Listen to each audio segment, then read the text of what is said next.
say, what is this play saying? And once I know what it is saying, then I get other people to do it so that the audience knows what it's saying too. That's really the central element of a director. Now, when he has to do that, what tools does he have that will affect the audience's behavior in relation to the play? What about the masks? How were they designed? I designed them. What were they meant to represent? Well, all of the actors in the Greek theater were masked. And so there are the two famous masks, comedy and tragedy. And I took a tragedy mask that I had and designed that so that everyone would wear the same design. But the same design on everyone's face is a little different. And it's only makeup, right? Yeah, not a white makeup. Yeah. But it's all different. Actually, what I did was I gave them an old 8x10 of mine, resume shot. Oh, the resume? No, of my face. But I painted the mask on it with just, I think I used white out and something black, I don't remember. So they couldn't see any of my face. They just saw exactly what the mask should be. Right. But what I'm saying is, the girl who played Iphigenia was a little round-faced. So she couldn't make it exactly like my face, which was not round. But in the attempt to do it, her own face, putting the same design on, nonetheless changed. Now, it looked similar if you were to say, oh, from the conscious mind's point of view, that all looks similar. Very similar because everybody went by exactly the same design. But their own faces made it specific. So actually, you got a kind of a special response on the subconscious level that people wouldn't notice. But nonetheless, because there you have a sameness and a difference all wrapped up in one package. Right. So you have both. Right. The Iphigenia in all this segment, which was the center segment, it takes about 20 minutes. What I did was I had some stills that were faded and old, and I photoshopped them the best I could and put them together. It goes and it tells the whole story, and you see it move. That central part was staged in this manner. We had 7, 8, whatever it was, people across the stage, which you see there, standing just at the foot of the stage with the little boulder in front of Agamemnon. They were all standing straight behind it, arms to their sides, with their heads down. They were lit from the chest up. Everybody else was sitting backstage behind them where you could, not backstage, upstage behind them where you couldn't see them. And if you see that thing, you'll hear there's a little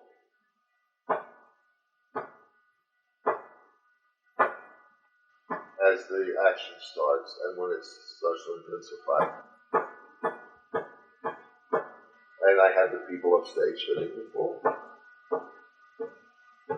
to give this rhythmic sense of the intensification of the event as it went through from the moment where Menelaus tells Agamemnon, you said you were going to help me go get Helen back. What's going on? And then they have to go and they find out Iphigenia has to be sacrificed. And now he has to have Iphigenia brought to him and then talks to the wife and doesn't tell her what he's doing and lies through it, etc.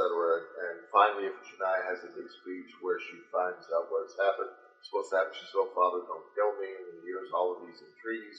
He says, I know what you say. I love you, my daughter, but you will soon rest with the gods, and the gods say so. That whole thing was played. Nobody ever moved an inch. When they were in scene, they would raise their head and speak straight forward, not to each other. They spoke out, Iphigenia, and Iphigenia spoke out. It was as if they were all being shot in close-up.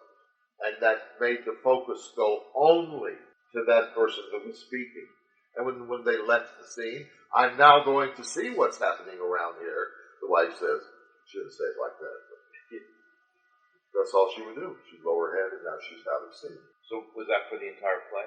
No, that was only for that middle segment of the Iphigenia and all this. And I did that because the earlier part of the play had been very physical. Animal, yeah. And very animal.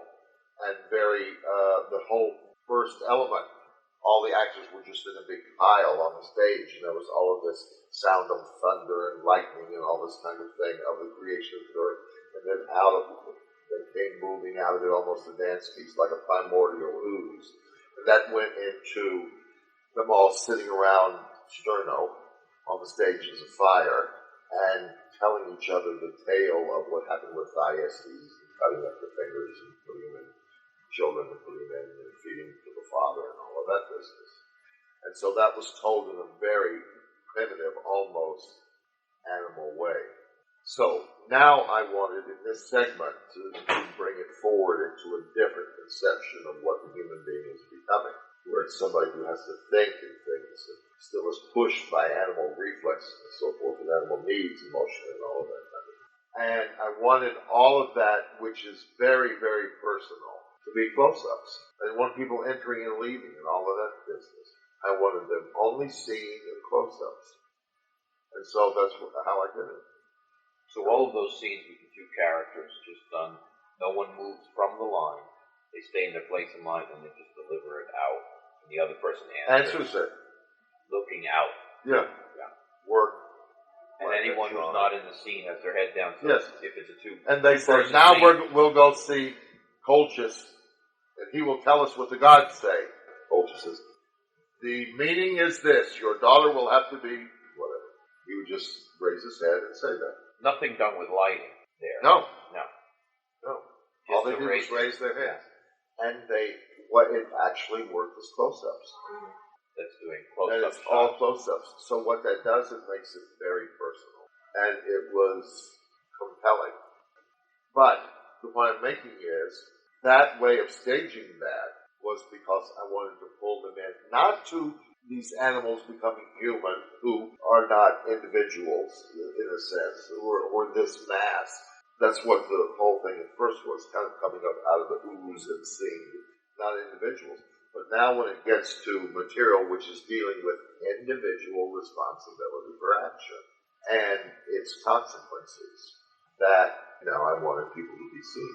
And so they would stand there and just raise their head and speak, and they would act it. The very most compelling moment in the whole play was when the daughters made the speech of pleading. The father says, but my demand from the gods is absolute. And the person who's taking on the choral moment, which is a narrative moment, by the way, chorus is never an actor. Chorus is always a narrator of what happened before, what we fear is coming since, and their structural reasons for being in a Greek play is to give the audience time to digest what they've just been through. Because Greek plays are about, mothers burning their children with acid, fathers killing their daughters. So it's to give them almost a break from the dramatic element, right, of the play. Yeah. And is the chorus also normally multiple? Can be. Yeah. It was multiple actors. All speaking in unison. Yeah. And anyway, so that way of staging was done because there was a particular thing that had to be gotten, which was the sense not of now a lot of people moving around as just people on the stage with similar masks, but this is Iphigenia telling her father, please don't kill me, father. I came here to marry Achilles. You told me you would give me someday into a wonderful marriage, and I've come here for this. Why would you kill me now? Don't kill me, father. And then he says, I hear you, I love you, my daughter, all this business, but my orders from the gods is absolute. Make ready the sacrifice. And then the person who's the narrative function said, the golden bowl was set up and everything else like that. And I just had the guy who was playing the prophet hold his hands like this. That's now the golden bowl, and which the knife was washed. Agamemnon, he just did something very simple with the knife, but he didn't do a knife like I'm doing. He did something simple with his hand. And the most compelling moment was when he cuts her throat, he just did this.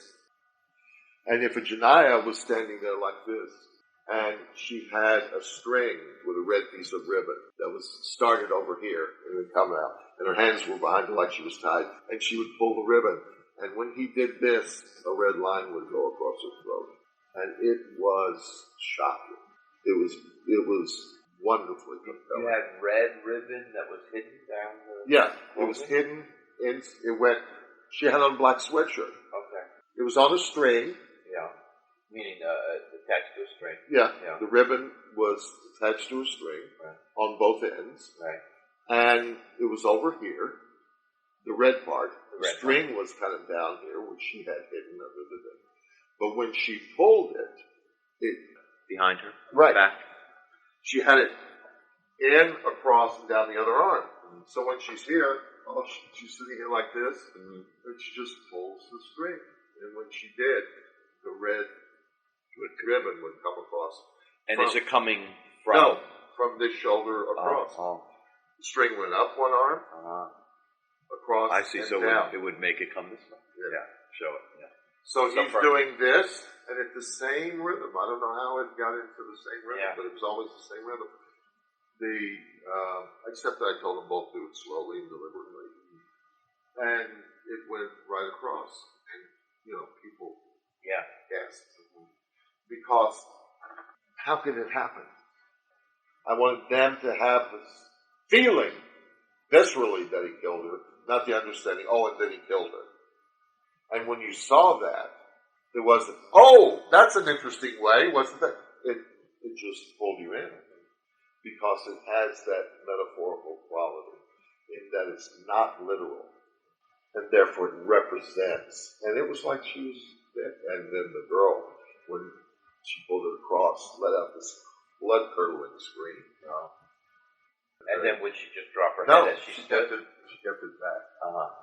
What I did at the end of that segment, as soon as that was cut and she screamed and everything, then a sound effect came on of the wind blowing.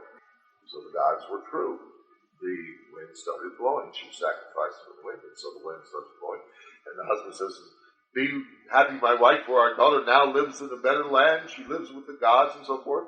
And we're off to Troy. And the wife says something that's in an earlier segment that's repeated. Sorrow, drop, drop, drop, drops on our head through our lives. This misfortune I'm going through now is what the sorrow of life is. The title of the play was The Suffering in the House of Atreus. And it really means the suffering of the house of man. That life is suffering. Life is a grand opera, but it hurts, the way that Joseph Campbell quotes it. And so that's what the point of that title was. That's what the point of this whole play is. And that's what the point of that moment is when the daughter has screamed and is now like this. And the very end of the segment was I had lighting that would just do the top of the husband's head, and he was there out of scene, and the wife looking forward with this despair, and the daughter like this, standing each side by side. You're talking about Agamemnon, Clytemnestra, and Iphigenia. And then very, very slowly, I took the lights down. And what happens is something that's very interesting. As you take the lights down very, very slowly like that, the eyes keep having to get adjusted to a new light level. So when it got to be very dim, they would disappear. And then your eyes would get adjusted, and then they would reappear. And it was like a floating image that finally went out. But it really has that sense that now these are not people in a play. These are images of humanity floating in this ether. And that was an act break. Of course, there was music over that whole last segment, which is very compelling. Did that start intermission? And what I did was I offered the audience a portrait, a painting at the end, not just an acting thing. It was a live portrait where these people are before intermission. One of the chief functions of a director is a problem solver. Every play presents you with problems to solve. Right? And as I've discussed the things that I've been discussing about that particular production, what I'm telling you is how I was trying to solve the problems of an audience getting what I wanted them to get from this material when this material is all foreign. And nobody believes people cut up their children and put it in, somebody else's roast and offer them to come to eat it. People don't believe that people do that and stuff like that. And these are myths. Yeah, they all have mythic quality, but mythic quality, the point of mythology is not to tell fantasy stories. It reflects life. It is to reflect the innermost of the human psyche. This is what the human psyche is really like. side. That's the point of mythology and bringing you to face that. Mm-hmm. But when I was talking, I'm talking about when now I wanted to be more personal in that middle segment of Iphigenia. Yeah. How do I do that? Do I have them come on and walk around and everything like they did before when they were all around the fire or when they were arm wrestling each other in an earlier segment trying to come out of a primordial ooze or whatever else? How am I going to get close up like that? How am I going to get, in other words, how can I make the focus be on the very personal story? And what I wanted that to be was more human, personal. How could he kill his daughter? When she's begging him, please don't kill me. When you have an audience, they breathe almost in the same rhythm. When I did Mark Wayne tonight, you're the only one on stage, and when you're telling the story of Huckleberry Finn, and there's a very important point when it comes to whether he's going to turn Jim in or not, and he lies and says the man on the boat is white. You stop the whole build up to that moment, and Twain is playing Huckleberry Finn, playing the other character. Right. So he says, they say, what's that yonder? About where he came from on his canoe. He says a piece of raft. You belong on it? Yes, sir. Any men on it? One, sir. Well, there's 5 niggers run off last night around the head of the band. Is your man white or black? You don't want Jim to get shot. But he was already paddling ashore to tell on him because he, by what Jim had told him earlier, Jim is the slave. Yeah. What Jim had told him earlier was when he got down to a free state, he was going to make enough money to go buy his wife. And the two of them would get together and work, make money and go buy their children. And if the master wouldn't sell his wife or his children, he'd steal them away. He says, I got into my mind what I was doing. Here was Jim talking about he would steal his children, owned by a man I didn't even know, man. So I got worried. So I decided I would paddle ashore in the first light and tell. So he starts to go, and he's going to tell on Jim. Until the moment comes where the guys are in a boat with guns. They say there's 5 niggers run off. And he realizes that they're going to shoot him. But that's Jim. That's a human being. Yeah. So he lies. So when you're doing that, you lead up to that moment where you say, is he white or black? You can make them sit there in the audience for 5 minutes before you say he's white if you sustain what you're doing. And when I did that, and I would sustain. Because right there is where Huck is debating in his head, right? Right. The wheels are turning. But not only that, it's the moment of moral question, which, by the way, is what drama is all really about. It's not about what happens to us, so avalanche comes, and can we survive the avalanche? It's really about moral questions. What are we doing, and should we be doing that? Right. So, you can make the whole audience almost breathe or stop breathing when they're with you. What an audience does is they give up their individual identity, and the audience becomes an organism once they have suspended their disbelief. It's one organism. Nobody talks about the people in the audience were great.